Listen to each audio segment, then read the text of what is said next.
Hello everyone, this is Johannes. And this is Cinema. And you are watching Board Gaming Ramblings. And today we're taking a look at In the Hall of the Mountain King. Which is a game designed by Jay Cormier and Graham Jantz and published by Burnt Island Games. It plays from 2 to 5 players in about 90 minutes. So this is a game about a Norwegian song. Yeah. Which goes like this. Yeah, that is a fact. He's not making this up. Yeah, you probably heard the song. I'm going to do all one. I think we got it. This can go on for a long time because it's a okay.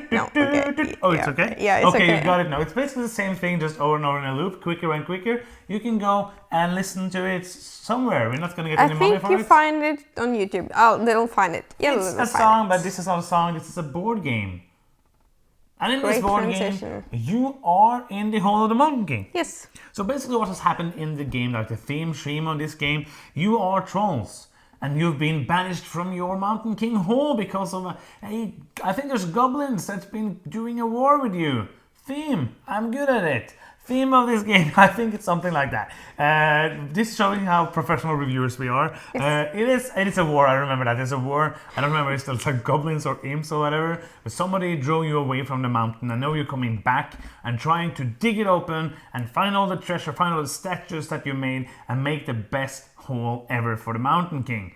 But you don't want to do it alone. Or you don't want to do it with somebody. You want to do it the best you can against the other trolls.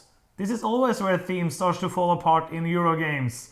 You want to build up the kingdom, but you have to be the best at it. And you're building these tunnels that can't be together. So you're like, I can never visit you because you have less points than me. So that is the theme of In the Hall of the Mountain King. What are you doing in this game? This is a game which is basically kind of two really distinct different mechanisms. One of them is a cascading resource gaining mechanism, which is really nice.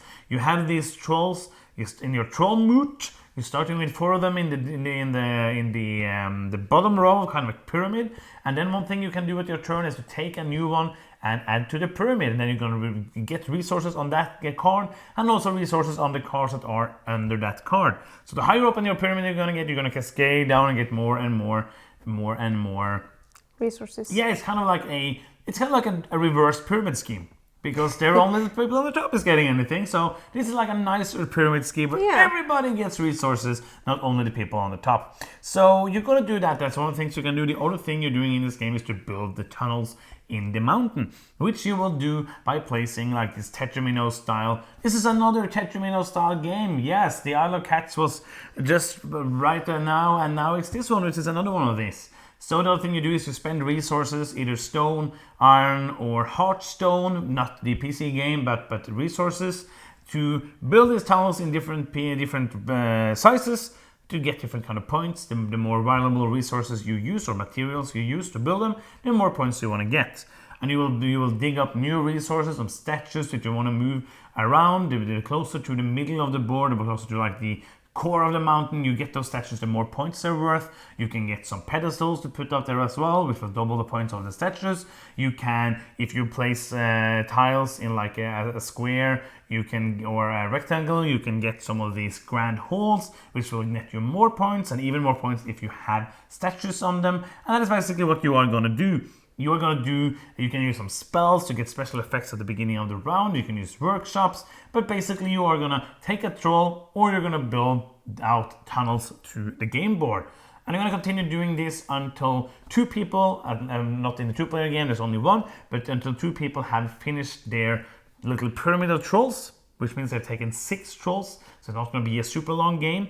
And play with the most points after that is the winner of In the Hall of the Mountain King. That was kind of a long overview. Sorry for that, but it is kind of what you do in the game. Yeah. Does it make sense? Yeah, absolutely. That is kind of the rules. That is kind of the rules, but this is also the rules. Thank you for that one. Yeah, this is also the rules. We're getting good at these things. Sorry, this was a good one. And it's getting worse because I'm explaining it. So this is the rule book. It is a 15-page rule book. Really simple game. Basically, there's not a lot of stuff here, and the stuff that is greatly covered. There are good illustrations. We do have the Kickstarter, and remember that when we talk about the components, because there's a lot of great components, upgrades. So we haven't seen the retail-based version, basically. Easy to understand rules, great, lots of examples, not experiments, which I also often said, or almost said. Pretty simple rules, pretty simple rulebook for a medium weight game. Yeah, nice. Anything you want to add about the rules? Is it okay to learn? Yeah, it is okay to learn. It's like your turn is fairly simple. Mm-hmm. You just have to remember when to do what. When to do what? You're not really good at that. You're not really good at following the turn order. You just do stuff. Yeah, that's true. I'm just like 3 steps ahead of you. I'm just like, I'm doing this, and you're just like, wait, what? Wait a bit. So let's talk about the artwork and components. What do you think? Remember that we have the Kickstarter version, so it's hard to say a lot about this. What we can talk about is basically only the board and the tunnel pieces, because everything else is basically an upgraded piece. So what I want to start with saying is, if you can get your hands on the Kickstarter version, just go get it, because it's so wonderful, and it's just like blinged out, and everything is really good quality. And I know you didn't speak about it. Do not talk about the Kickstarter version. But spend 6 minutes talking about the Kickstarter version. And the pictures you see also, I love the work they've done. So let's try this again. What do you think about the artwork and components for this game without the Kickstarter version? Okay, the board looks kind of boring in the beginning, but then you're starting to build these tunnels, and the tunnels are great quality in them. Yeah. So when you build things, it looks kind of cool. When you build things, it looks kind of cool. Cool. Yes. But people will glance at your table and stop and see how cool it looks, I think. And also the troll cards are nice quality as well. Yeah, and great artwork on the trolls, and the spell cards are really nice artwork. I think everything looks really nice here except for the actual... It's strange because the board is kind of really strange, because the older part of the board, where it's kind of just landscape, is looking really good. And then they have chosen, which I agree with them on, they have chosen playability over looks on the actual mountain, but that makes it doesn't look really good. It looks more like everything is beautiful illustrated, and then you have these kind of squares with things on them. I don't mind at all. No, I don't mind. I'm happy they did it, but it doesn't match with the rest of the game. Yeah, I get it. It doesn't match with the rest of the artwork. It doesn't match with... It feels like they forgot to finish that part of the board. If you look at the artwork, you feel like, making all this great art, or we have that prototype art, let's not work on it yet. And we paint it, we forgot that prototype art. It feels like that, but it works really well, and that is more important for me. I like good looking games, but playability is more important, and the playability wouldn't have been good like some other game, especially maybe some game like Michael Mansell, which has amazing artwork. Sometimes these games, like for example Agra, I'm pretty sure that Michael Mancello did that, it's kind of hard to see what you can do, because the artwork, and also Terramara, which he did last year, some things are harder to see because they have gone for artwork, aesthetics over gameplay. Yeah, so I second their decision to do it this way, and I think it looks okay, especially when you're building at the end of the game. It looks really cool. So we have played this 2, 3 and 5 players. So what do you think about those player counts? I think that 2 players, it feels really different. Yeah, they first time we played it with 2, and we never rarely run out of these unique tunnel shapes. But in a 5-player game, they were gone in one turn, and you're just what am I supposed to build now? I needed that one piece. Okay, I have to think differently. So I think, player interaction wise, it was really interesting with 5 players, and also the tension in getting into the middle of the board, because there's less space and you can't bump into each other. You're not allowed to do that. But it was a little long with 5 players. It was way too long with 5 players. Way too long. Yeah. So I think 3 players and 4 players will be more appealing to me, because then you get the sweet balance with the play time and also the player interaction. I thought 3 was really good, and we didn't get a chance to play with 4. I don't think I will need to play it with 2 again. No. With 2 players, like 5 players took 2.5 hours, which is way too long for this game. Because it needs to be a game that goes pretty quick, and because it's you can get down the playtime though. It was new players when we played it with 5. Absolutely. It's going to be quicker, but and I wouldn't mind playing it with 5 again. Like if somebody was like really wanted to play it, and we were 5 players, I wouldn't say no. No, let's play something else. If not, we were like 4 new players and would have to teach it and do all of that again. But with 3 players, it went really, really smooth. 2 players, wasn't really a fan. It was good. I enjoyed it. It was the first time I played it. I liked the game then. But then we played with more. I was like, okay, yeah, this is more interesting. Because as you said, no interaction with 2, basically. So it's getting to a multiplayer solitaire game in a game that's obviously made for you bumping into each other and taking the trolls that you want from other players, and the timing is more important, both with the placement and the tiles, getting the statues, which are all like just fixed amount of out on the board, trying to race for those. All of that is way more interesting with more players. Yeah, and also getting to the really valuable trolls on the top of the you have to bribe the trolls. And you just gave up. Top of the yes, it's a pyramid of trolls that you can buy from. Yeah, and the highest level are on the top, and to get to those you have to spend money of each on the pyramid on the way up, and that is really hard with 2 players because when you're more, then if somebody has already like begun bribing these trolls, you can get some of the bottom trolls and you get the money that's on top of them, and then you can use it later to get better trolls. There's just like more money to available in the game. Absolutely. And also I think that the spells get changed up more often because you can only use them 3 times, and then it's more interesting with more players as well. So basically everything is better in more than 2 in this game. I'd rather play 5 than 2 every day. Like I wouldn't buy this to play with 2 basically for me. And if you can if you are like this game group of 5 that likes to play a lot of games again and again and again, get this game. Because when you're first into it, your turn goes like this. You just have to get there. So when you're talking about that, let's talk about replayability then, because you're saying play it again and again and again. So let's talk about replayability. I think it's nice. Because that was a good segue. Yeah, I think it's nice. I think that you have like different... I think that you benefit most from doing a little bit of that, a little bit of this, but there are different strategies to go after with building this like... The grand holes? Yeah, the grand holes, and also like bulldozing into the middle and just placing all your statues there, kinda.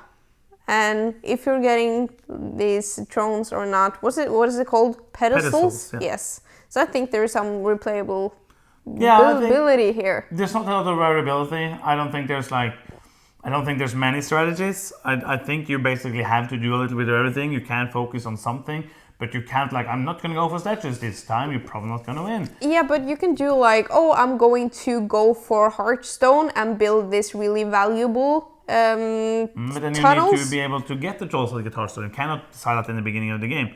Because if there's not coming out any trolls that gives you Hearthstone, you cannot go for Hearthstone. No, I agree with you. So it's like it's a lot of tactical things, and you have to take kind of what's coming to you with the trolls. Yes, you can wait for something, but I don't think there's like any strategy that you can choose at the beginning of the game and go for it. No, I don't think so. And also I don't think there's a lot of strategies. I think that this is more of a, if you enjoy the game and you enjoy the interaction, you're going to enjoy the game played quite a bit. I don't think this is going to be a game that's going to be fun 25, 30, 40 times. I think it could be. I think, I agree that you don't like, this is my strategy from the beginning. You have to be tactical, but you can go for like harvesting all these coins and get to the really powerful trolls at the top, or just like pick from the bottom and try to be efficient with that, or build a lot of cheap tunnels just to build a lot of tunnels, because stone, you usually get more stone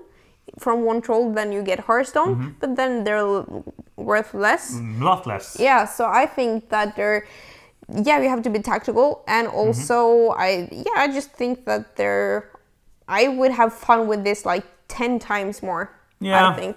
Yeah, I think maybe if I were a normal gamer that didn't consume games the way I do, I might have enjoyed it that many times, but I don't see it as a high replayability. I don't see it as a high replayability. Yeah. Because there's not any variability basically. What about in the the special? Don't know how you can get that without the Kickstarter. So. Oh, that is just in the. Yeah. Okay. No idea. Yeah. So yeah. Yeah. We don't let's agree move on on. that, but let's move to weight.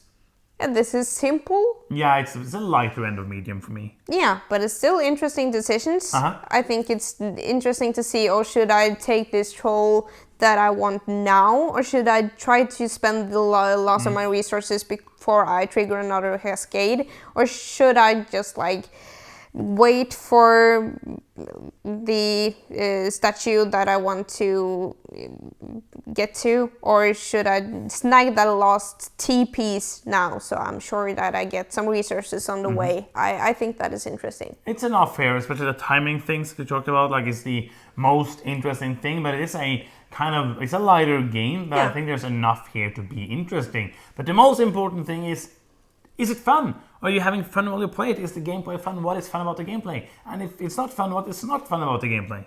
I think it's really fun. It is. And I think it's fun mostly because of the different system they've used for collecting the resources. I think that's really interesting and unique, and it really makes me think about my resources in another way. And also I think the Tetrimino style, I'm not super hyped for that, but I think they've done a nice job with the way the elements works around it. That you want to get resources at the outer side of the mountain and also take the statues there, but you have to get inside where there are just rubble that you have to dig away to get the actual points. I really enjoyed this game. So yeah, I enjoyed this quite a bit. It should be said that of the players we have played it with, we are the ones who have enjoyed it the most. Yeah. Most other people have been like, it's good, but nothing amazing. So I don't know why we like it more. I think I think even though you're saying you're not super happy about the Tetrimino thing, you're good at this kind of puzzle placement game. Yeah. And I also really enjoy that kind of the puzzle placement of building that thing, which makes this a lot of fun. The game is best when it goes quickly because the decisions should be quick. Yes. And it's not really hard or deep decision. It's pretty simple, but it is enough here to make it fun for me. I wouldn't mind playing it again, and it's pretty quick to set up and play. It's really simple to teach, not too many rules, some small rules here and there, but all in all, it's very fun. Yeah. It is actually a lot of fun. I was happy with this game. Burnt Island Games, the only other game they have made is Endeavor Age of Sail, which is an amazing game, which was a reprint basically, or a new edition of another game, but this is their first original game, and it's amazing. I really enjoy it. I think they've done a great job with this game. I think it's unique with the elements that they've added. Yeah, especially the cascading thing. Yeah, that really is cool. Super cool, and I really want to play this again. Okay, so should we do final thoughts? Yeah, we should. Do you want to begin? Yes. Do it. I want to keep this a collection. I think it's so cool that it goes up to 5 players. If you can get that going fast, I think it'll be a blast. I don't think you should buy this if you're playing mostly with 2. Nope. It doesn't shine with 2 players. It's okay. But I really enjoyed it at 3 players. I'm going to give it an 8. This is a solid game. Cool. So basically I just said everything I wanted to say in the last section before you said final thoughts. So I think it's really good. I'm going to give it a 7.5. Great game. I agree. We're going to keep it in the collection because it's different. It has some different things that we don't see in other games.